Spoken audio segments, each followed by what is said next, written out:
আমাৰ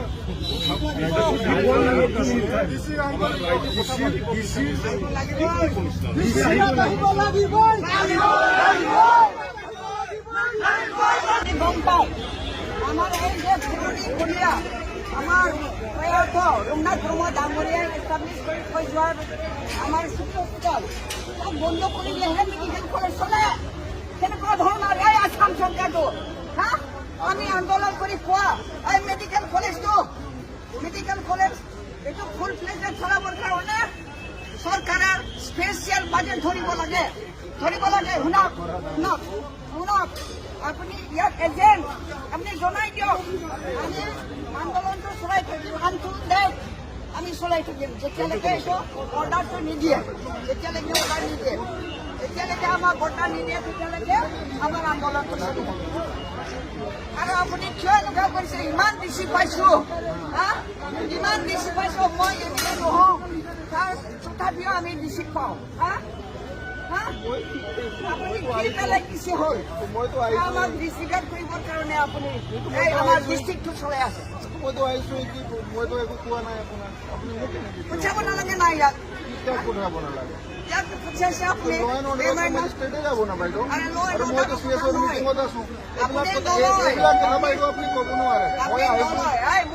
ময়ো মানে আসাম চৰকাৰৰ এগৰাকী ব্যক্তি হওঁ। এইবিলাক ক'ব নোৱাৰে আপুনি। মই নিজে আহিছোঁ, নিজে ল'বলৈ আহিছোঁ। আপুনি কৈছে প্ৰেচিডেণ্টৰ লগত মিটিঙত আছিলোঁ। ঠিক আছে, আপুনি কৈ দিব এই আন্দোলনটো ये आंदोलन हमारा दो आदमी का आंदोलन नहीं है, वो सारा नागरिक का आंदोलन है।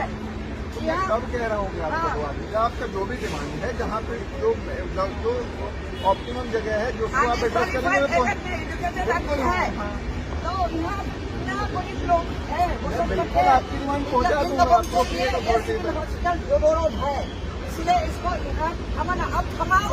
अब थमाओ इसको। आपका जो भी डिमांड है आपको स्टेट अथॉरिटी से मैं पहुँचा दूँगा, मैं गारंटी दे सकता हूँ।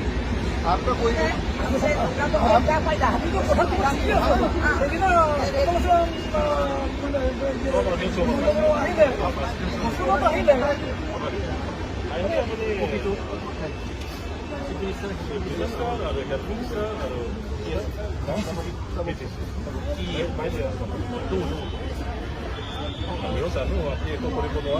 গভৰ্ণমেণ্টে যেনেকৈ ডিচিশ্যন লৈছে আপুনি সেই ৰাইজৰ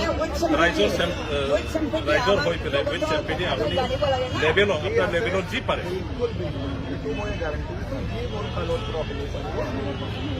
আৰু যি আপোনাৰ ডিমাণ্ড আছে ঠিক আছে হ'ব।